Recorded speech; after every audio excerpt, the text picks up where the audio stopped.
오늘 주보에 보면 전번 11장의 제목을 우리 목사님께서 오타를 치셨는데, 오늘 12장은 안식일 성수 논쟁, 안식일을 어떻게 지켜야 되는지에 대해서 예수님 당시에 많이 사회적인 문제거리가 있었습니다. 문제거리가 또 되었습니다. 이것을 오늘 12장을 통해서 우리가 그때 당시에 예수님께서 안식일을 어떻게 정의하고 어떠한 안식일로 우리가 지켜야 될 것인가를 말씀하셨고, 그 말씀이 지금 우리가 예배드리는 이 주일 성수를 어떻게 잘 드려야 될 것인가, 그래야 하나님 나라를 높이고 하나님의 백성, 천국 백성으로 온전하게 살아갈 것인가를 확실하게 보여주시는 그런 말씀으로 우리가 받기를 원합니다. 오늘 12장에 보면은요, 예수 그리스도의 자비하심과 우리 그 10계명의 4계명인 안식일 성수에 대한 다른 그러한 해석을 풀어주고 계십니다.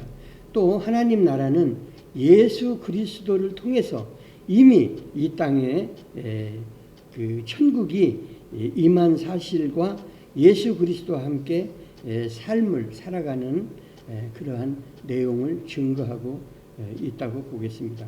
그리고 예수님께서 자신이 죽으셨다가 이제 3일 만에 살아나실 것에 대한 예표로서 요나의 표적을 들어서 그 당시에 그 표적과 이적을 구하는 모든 믿는 백성들에게, 유대 백성들에게 이 표적을 언급하시는 그 내용을 요나의 표적으로 이해를 시키신 것을 우리가 볼 수가 있습니다. 오늘 1절에서 8절 말씀에 보면 안식일에 예수님의 제자들이 이제 밀 이삭을 잘라먹은 일이 이거 율법을 어긴 것이 아니냐, 이거 범죄 행위 아니냐, 지금 이렇게 따지면서 분쟁이 시작되는 것을 볼 수가 있습니다.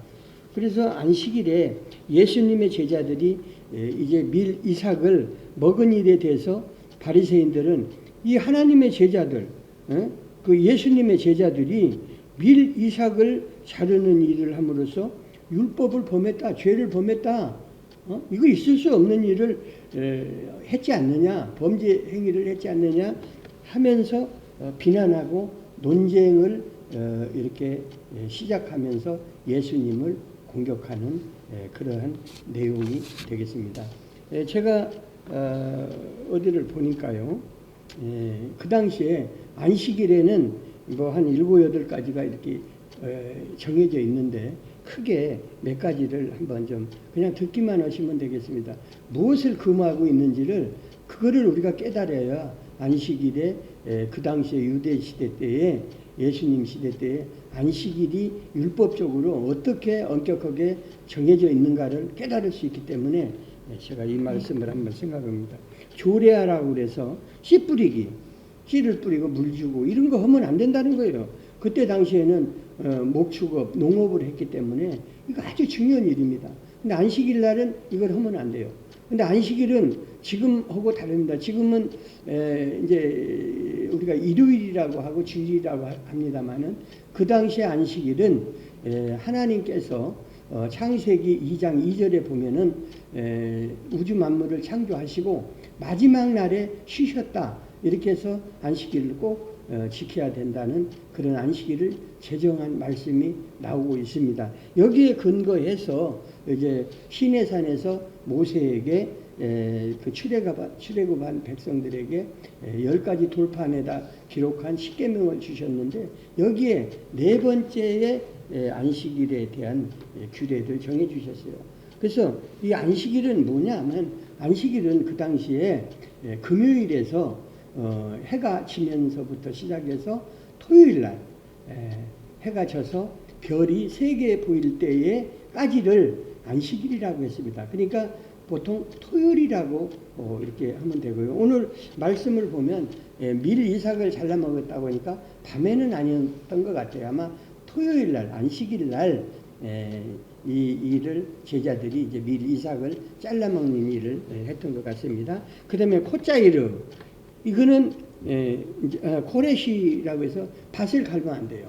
이제 봄이 되면 우리가 밭을 갈아서 뒤집어 엎어서 씨를 뿌리고 모든 곡식을 심지 않습니까? 이거 하면 안 된다는 겁니다. 안식일 날은. 코짜이르, 추수현, 가을이 돼서 이제 추수할 때가 되면은 벼를 베고 해야 되는데 이거 하면 안 된다는 거예요. 마미아르, 거두는 거, 추수를 해서 묶어서 뭐 이렇게 하고 생산해서 뭐 창고에다 걷어들이는 거, 이거 하면 안 된다는 거예요.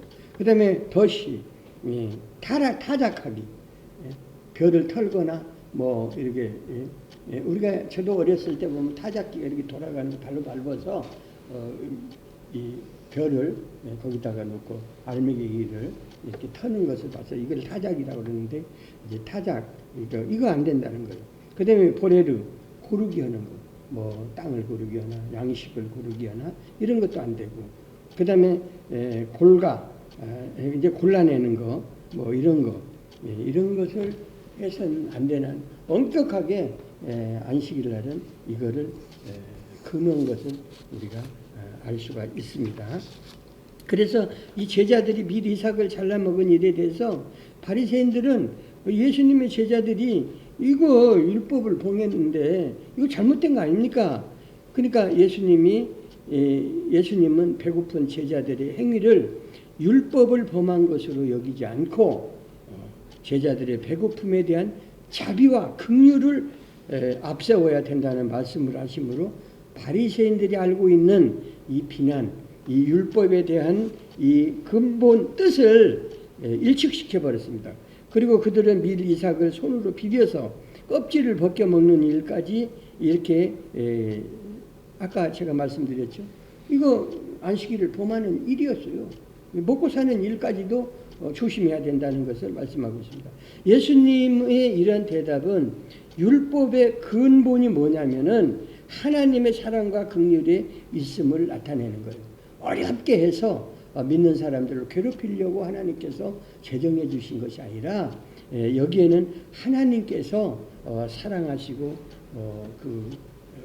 긍휼하심, 이것을 그 속에 포함이 되어 있다는 것을 말씀하고 계시는 것입니다. 그래서 바리새인들은 율법에 의미하는 바 공의와 사랑을 통해서 하나님께 영광 돌리는 삶을 입으로는 힘쓰는 것 같지만 오히려 율법을 이용해서 다른 사람들을 정죄하고, 이 정죄는 함부로 하지 말라고 했습니다. 근데 이 정죄하는 수단으로 삼고 자신들의 의를 나타내서 외적인 삶을 나타내려는데 좋죠. 내적인 삶, 정말 하나님을 섬기고 하나님께서 우리에게 주시는 평안이 뭔가, 긍휼이 뭔가, 은혜가 뭔가를 생각하지 않고 어떻게든지 외적으로 너 이러니까 안 돼, 너 이렇게 하면 안 돼. 우리 교회에서도요 이렇게 그런 일들이 많이 있습니다. 신앙생활 많이 했다고 해서 믿지 않는 좀 믿음이 약한 분들을 갖다가 정죄하고 너 이렇게 믿는 생활하면 이렇게 하면 안 돼, 저렇게 하면 안 돼. 이건 안 되는 겁니다. 겸손하게 그를 위해서 기도하고 정죄해서는 안 돼요. 정죄는 사람이 하는 것이 아니라 사람은 죄성이 있기 때문에 정죄할 자격이 없습니다. 하나님께서만 정죄하시는 겁니다. 의로운 자만 하기 때문에 우리는 조용히 그를 위해서 조금 부족하면 그를 위해서 채워주세요. 저분을, 저 사람을, 저 영혼을 사랑해 주시고 하나님께서 필요하시고 능력 있는 자로 세워달라고 이렇게 기도하는 것이 우리가 할 일이라고 보겠습니다. 따라서 바리새인들의 비난은 긍휼과 자비가 전혀 없어요. 그 속에는 오직 뭐예요? 남을 정죄하는 그런 마음. 자기 정죄는 뭡니까? 자기 잘난 척하는 거예요. 자기 교만이에요. 교만한 사람이 정죄하는 겁니다. 너 뭐가 잘 됐어, 잘못했어. 이거 아주 조심해야 됩니다. 이건 악한 행위라고 성경에서는 규정하고 있어요. 그래서 결국 이 사건은 율법의 핵심이 그리스도를 통해서 용서와 사랑의 있음을 우리에게 교훈해주고 있다. 이렇게 생각하시면 되겠습니다. 그 다음에 8절에 보니까 예수님이 안식일의 주인이라는 말씀을 하고 있는데 이 말씀의 근본 의미가 무엇이냐, 이거를 또 우리가 알지 않으면 안 되겠습니다. 창조 당시에 영원한 규례로 하나님께서 직접 이 안식일을 제정하셨습니다. 창세기 1절에서 2장 1절에서 3절의 말씀에 보면 이 말씀이 하시고 우주 만물을 다 지으시고 쉬신 것에 대해서 이거는 영원한 규례로 지켜야 된다는 그런 제정을 하신 것을 근거로 삼고 있습니다. 이 안식일 규례는 계속해서 이제 발전되어서 모세 시대에 이르러서 시내산에서 율법으로 성문화되어서, 성문화는 뭐예요? 글로 우리에게 주셔서 이제 구속력, 우리가 지켜야 될 그 의무력을 갖게 되었다고 출애굽기 20장 8절에서는 기록하고 있습니다. 이 안식일 규례에 나타난 안식의 참 의미는 예수 그리스도를 통해서 구원과 안식에서 성취된다. 이런 그 뜻을 담고 있습니다. 그래서 예수 그리스도가 결국은 뭐예요? 주인이에요. 주인공이에요. 그렇기 때문에 모든 우리가 이 주의를 지키고 예배를 드리는 것은 예수 그리스도의 영광을 위해서, 주인 대신 예수님을 높이기 위해서 우리가 주의를 섬긴다고 이렇게 생각을 하시면 되겠습니다. 오늘날 그리스도 안에 있는 모든 성도들, 우리들은 이미 참 안식을 누리고 있는 은총을 받고 살고 있는 그런 백성들이다 하면서 히브리서 4장에서는 기록하고 있는 것을 볼 수가 있습니다. 따라서 예수님이 안식일의 주인이라는 말의 의미는 구약의 안식일 제도가 예수 그리스도를 통해서 이제 성취될 하나님 나라의 안식일 제도가 예수 그리스도의 그 하나님 나라의 안식에 대한 그런 모형으로 이루어졌다, 만들어졌다, 세워졌다, 지켜야 된다 하는 것을 말씀하고 있습니다. 그래서 안식일의 주일로 바뀐 사실도 구원의 완성자이신 예수 그리스도의 부활을 중심으로 성도들이 삶이 감사와 기쁨으로 이어지는 주님의 날이 된다고 계시록 1장 10절에서는 말씀하고 있고요. 또한 예수님의 부활이 예수님의 날로 되었으므로 구약의 안식일은 이제 폐지되고 없어지고 예수님이 안식일의 주인이 되고 이 주일의 주인이 되신 것을 마태복음 12장 8절, 오늘 주신 8절에서 말씀하고 있는 것을 알 수가 있습니다. 그 다음에 이제 9절에서 13절 말씀을 보니까 안식일에 병 고치는 일이 옳으냐 옳지 않으냐, 예수님의 대답이 주는 의미는 뭐냐. 그러니까 완전히 바리새인들이 그 당시에는 율법을 철저하게 지키는데 자랑스럽게 생각하고 모든 사람을 정죄하면서 너희들도 우리처럼 살아야 된다 하는 것을 아주 이렇게 강력하게 내세웠어요. 명령식으로 그렇게 지키도록 백성들을 그렇게 다스렸습니다. 근데 예수님이 지금 제자들과 함께 안식일을 범한 것을 보고 주인이다 그러고 또 이 병 고치는 일 이런 것을 보면은 이거 이상하지 않습니까? 그래서 예수님이 트집을 잡기 위해서 손마른 병자를 세워두고 사람들은 안식일에 병 고치는 것이 옳으냐 옳지 않으냐 예수님께 지금 질문하고 있습니다. 그러나 예수님은 안식일에도 선을 행하는 것이 옳은 일이라고 말씀하셨다는 이유로 오늘날 주일에 무슨 일이든지 제 마음대로 다 해도 된다는 그런 뜻으로 우리가 받아들여서는 안 됩니다. 생명에 관계되는 일은 아니면 우리가 안식일에는 가급적이면 주일을 지키는 것이 좋답니다. 죽어간다, 병원에 입원했다, 수술을 한다, 이건 어쩔 수 없어요. 장례를 치러야 된다, 이것도 어떻게 생각하면 생명에 관련이 되기 때문에 어쩔 수 없습니다. 그러나 가능하면 장사를 한다든가 먹고 살기 위해서 내 유익을 위해서, 오락을 위해서, 취미를 위해서 이거 하지 말라는 얘기예요. 그러므로 육신에 즐기는 것을 금하는 것을 말씀하고 계시는 겁니다. 그렇지 안식일이 우리에게 쉼을 주는 거지 어떤 제도나 이런 명령을 통해서 금지해서 우리의 족쇄를 채우는 그런 제도는 아니라는 것을 우리가 확실하게 알아야 됩니다. 주일은 그리스도를 통해서 구원을 베풀어 주신 은혜를 감사하고 하나님의 구별된 날로 거룩히 예배하며 영육 간에 무엇을 얻습니까? 쉼을 얻는 거예요. 오늘 주일 이렇게 와서 하는 것도 우리가 일주간 동안 세상에서 별의별 일을 다 겪고 힘든 일, 어려운 일, 고통스러운 일, 보지 못할 일을 다 겪고 왔습니다. 상처 있고 무거운 마음을 가지고 왔어요. 그러나 오늘 이 자리에 와서 예배드리는 순간 이것은 이 속에서 하나님께서 베푸시는 그 영혼의 쉼을 얻는 날이기 때문에 안식의 날이라고 우리가 얘기할 수 있습니다. 그래서 쉼을 얻는 날이다. 그러니까 주일날은 우리가 그냥 힘들게 그냥 집에 누워 있으면 좋은데 일어나기 싫은데 교회 와야 된다. 그런 마음으로 하지 말고 우리가 예배를 통해서 우리의 무거운 짐을 예수님께 하나님께 다 구하고 내려놓고 해답받고 응답받고 치유받고 우리가 또 세상에 나가서 그 삶을 잘 힘있게 살아가는 것을 우리가 구하는 그러한 날이 되어야 될 것입니다. 주일은 안식일에 이 주인 되신 예수님께 부활하신 날이기 때문에 거룩하게 지켜야 된다는 것을 얘기하고 있어요. 그렇기 때문에 주일은 하나님을 향한 예배와 봉사와 사랑과 친교를 나눔으로써 우리가 예배 끝나면 서로 기쁜 마음으로 식사도 나누고 이거 좋은 시간이에요. 함께 식탁을 나누는 거는 가족들이나 할 수 있는 거예요. 지나가는 사람은 아무나 할 수 없어요.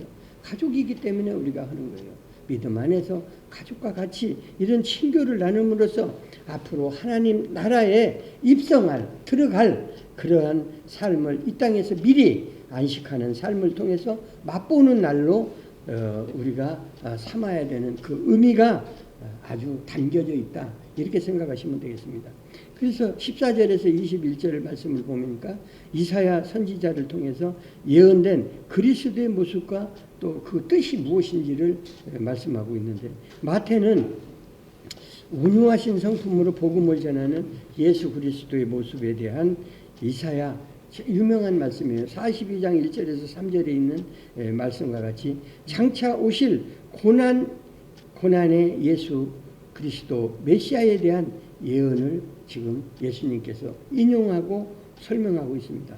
예수님은 하나님께서 보내신 누구예요? 어린 양이에요. 인류를 구원하실 사명을 가지고 아들이면서 하나님이시면서 이 땅에 오셔서 사람의 몸을 입고 십자가에서 그 아픈 고통을 통해서 우리의 죄악을 씻어주신 것입니다. 이건 긍휼하심이에요. 예수님이 이 땅에 오신 것은 가장 그걸 한마디로 표현하면 긍휼하심입니다. 하나님의 그 마음으로 오신 거예요. 오늘 성찬식을 통해서 떡과 포도주를 나눈 것도 우리를 위해서 오셔서 십자가에서 찢기시고 흘리신 이 피를 기념한 것으로 끝나는 것이 아니라 우리는 예수 그리스도와 한 연합이 돼서 한 피를 나눈 형제, 살을 나눈 형제이기 때문에 연합해서 하나 되고 형제 자매가 돼서 우리가 살아야 될 것을 우리에게 보여주시는 예식이라는 겁니다. 그래서 천주교는 7가지의 예식이 있지만은 우리는 2가지 예식이 있어요. 세례와 성찬식이 있습니다. 이 예식은 참으로 뭡니까? 세례는 우리가 회개하고 이제 하나님의 자녀로 살겠습니다 하는 고백입니다.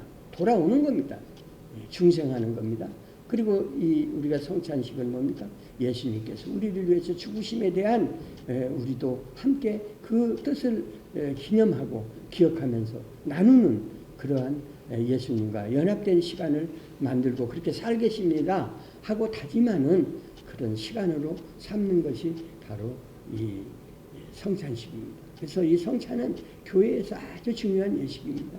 이거는 귀한 우리가 예배를 드리기 전에 사실은 너를 드리는 것이 좋지만은 이게 절차상 바쁘기 때문에 시간상 그래서 자주 못 드리는 거, 이거는 우리가 마음속으로라도 예수님을 늘 기억하는 그런 삶과 믿음으로 이어지기를 부탁을 드립니다. 그렇기 때문에 주일은 하나님을 향해서 정말 우리가 안식을 미리 우리가 경험하는 그런 의미가 있다는 것을 우리가 알아야 되겠습니다. 그 다음에 이제 이사야 선지자를 통해서 예언된, 기록된 예수 그리스도의 모습과 그 의미가 무엇이냐, 14절에서 21절 말씀까지 보면 마태는 뭐라고 했어요? 이제 하나님께서 보내신 어린 양으로 인류를 구원하실 이제 사명을 띈 종이라고 그랬지 않습니까? 그렇기 때문에 이 종을 통해서 하나님께서는 죄인이 구원받기를 지금도 기다리시며 인내하시는 모습이 뭔 말씀이 있습니까? 상한 갈대를 꺾지 아니하고 꺼져가는 심지를 끄지 아니하신다 하는 걸로 설명하십니다. 이거 아주 우리가 많이 듣는 말이에요. 상한 갈대 뭐예요? 우리가 갈대가 상하면 쓸모가 없지 않습니까? 꺾어버리죠. 또 그 다음에 꺼져가 가물가물하면 촛불을 뭐예요? 밝혀줘야 되는데 밝혀줘야 되는데 가물가물하고 심지가 약해지고 초가 약해지고 기름이 떨어지면 어떻게 꺼버려야지. 그거 있으나 마나지 않습니까? 그런데 하나님께서는 우리와 우리들의 믿음과 삶이 상한 갈대와 같고 꺼져가는 등불과 같은 이러한 심지와 같은 우리들을 또 기다리시며 인내하시며 끝까지 우리를 당신의 백성으로 기다리시며 인내하시며 사신다는 것을 기다리신다는 것을 우리는 알고, 이것은 하나님의 크신 사랑하심이라는 것을 우리가 알고 믿는 생활을 하고, 그래서 우리가 아무리 죄를 짓고 우리가 허물이 많아도 하나님의 앞에 나와서 기도하고 회개할 때에 하나님께서는 다 들으시고 용서하시고, 우리 이 자리에 있지만 저부터라도 지은 죄가 너무나도 많아서 저는 기도할 때 그렇게 생각합니다. 이미 일찍이 하나님께서 정말 심판 받아야 될 사람인데 그래도 하나님께서 기다리시며 이렇게 이 땅에서 작은 하나님의 일을 감당할 수 있도록 이렇게 허락하신 거 보면 은혜가 크십니다. 감사합니다. 마찬가지입니다. 여러분들도 죄된 삶 생각과 뜻을 가지고 살았지만 그러나 하나님의 앞에 와서 용서함 받고 기다리시는 하나님의 그 사랑을 우리가 체험하며 나가야 하겠다는 그런 생각을 우리가 가질 수가 있습니다. 그 다음에 이제 22절에서 30절 말씀에 보면 이제 예수님께서 이 땅에 오셔서 그냥 말씀만 전하고 표정만 이렇게 하신 것이 아니라 또 귀신 들려 눈 멀고 벙어리 된 자를 고쳐주셨어요. 그런데 이걸 또 딴지 걸어. 바리새인들이. 왜냐하면 바리새인들이 걱정한 게 있어요. 그 당시에는 자기들을 우러러보고 자기들의 율법을 잘 지키는 아주 신성하고 거룩한 그런 모습으로 위선되게 살았는데, 성도들이 자기들만 이렇게 높이면 살았는데, 이 예수님이 어느 날 갑자기 오셔가지고 병도 고치지 이적도 보이지 표적도 보이니까 이거 도저히 받아들일 수 없는 거예요. 그래서 어떻게든지 흠을 잡아서 예수님께로 향하는 모든 유대인들의 생각과 그 인기가 자기들로 돌이키려고, 그래서 이게 질투하고 비난하고 지금 하고 있는 거예요. 이런 바리새인들에게 어떻게 대답합니까? 예수님은 귀신 쫓아내고 눈 멀고 벙어리 된 자를 고치신 것에 대해서 바리새인들이 저건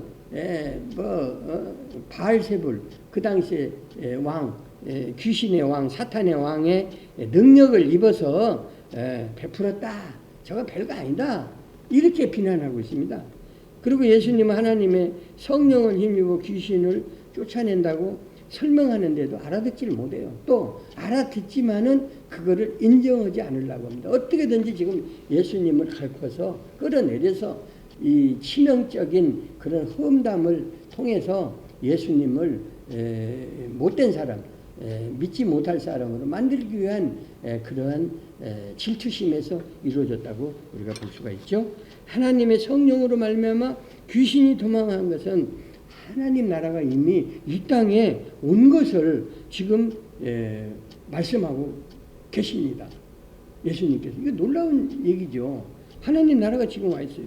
그 이유는 성령님과 함께 계심을 지금 말하고 계시는 거예요. 이미 천국이 이미 왔다고 예수님께서 공생애 할 때에 말씀하셨잖아요. 그게 바로 성령님께서 이제 일하시는 것을 깨달으라는 그런 뜻으로 말씀합니다.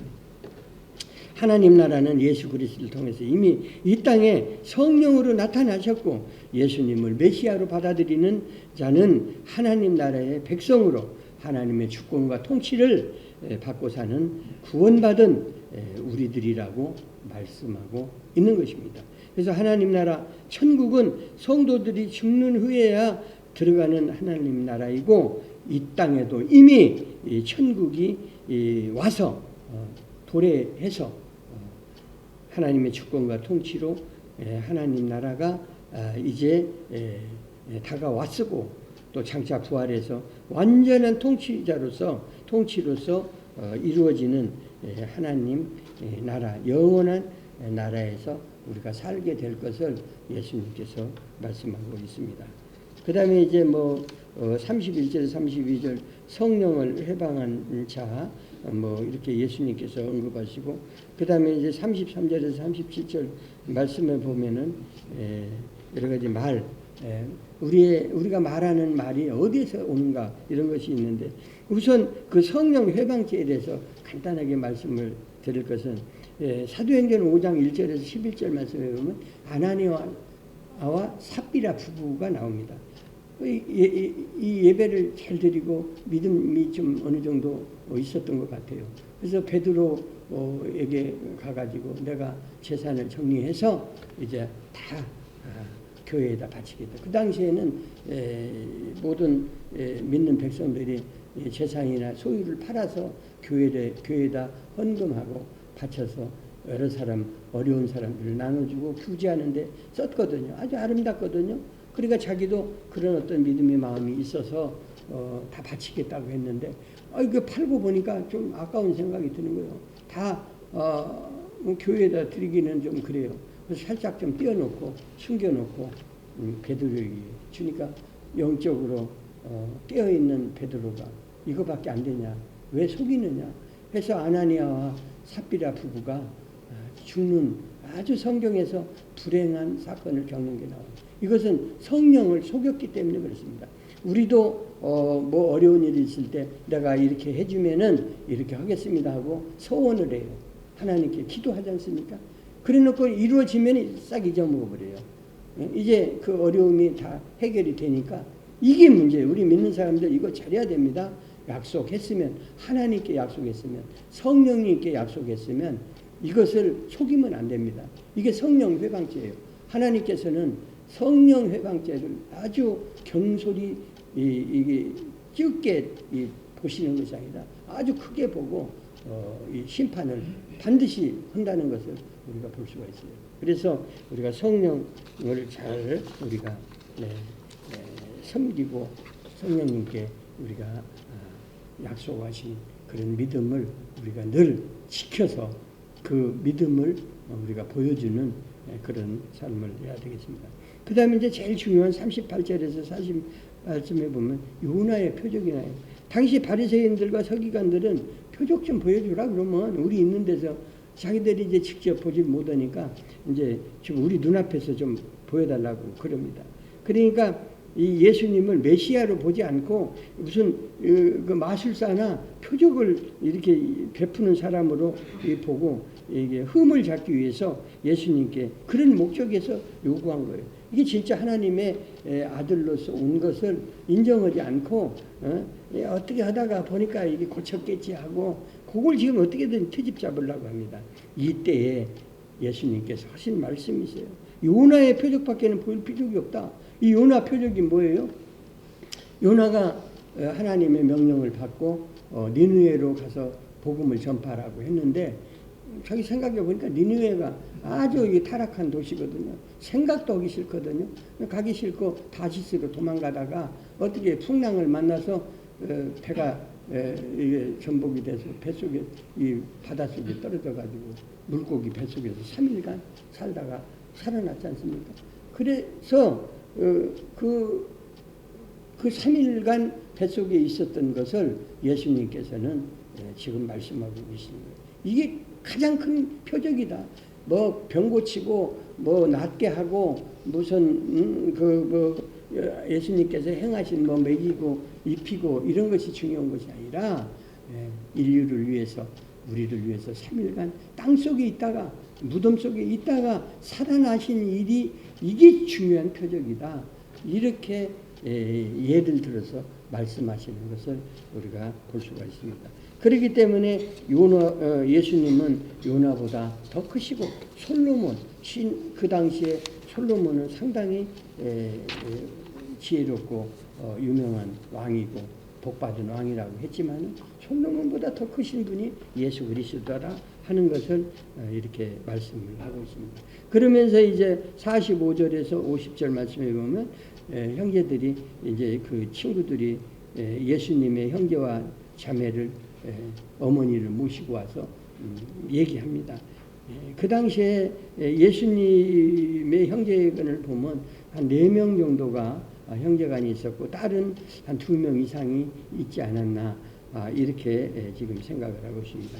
그러면서 누구든지 하늘에 계신 아버지의 뜻대로 하는 자가 내 형제고 어머니다. 이 말은 이제 하나님 백성으로 진정으로 하나님께서 모든 사람이 다 형제 자매지 어느 특정한 몇 사람이 내 형제 자매가 아니다는 것을 말씀합니다. 그래서 예수 그리스도께는 자기의 죽으심으로 이 땅에 오신 목적이 모든 사람을 다 형제 자매로 삼기 위해서 하나님의 백성으로 삼기 위해서 이 땅에 오셨음을 지금 말씀하고 계십니다.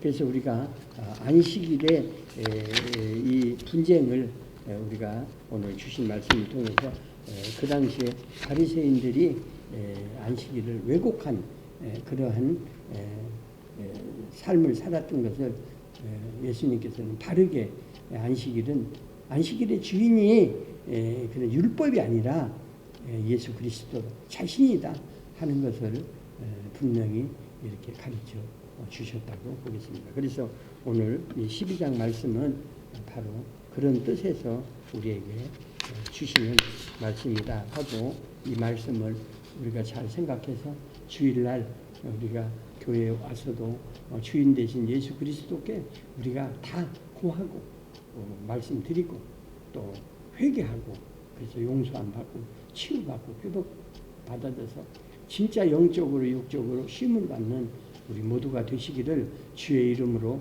축원합니다. 기도하시고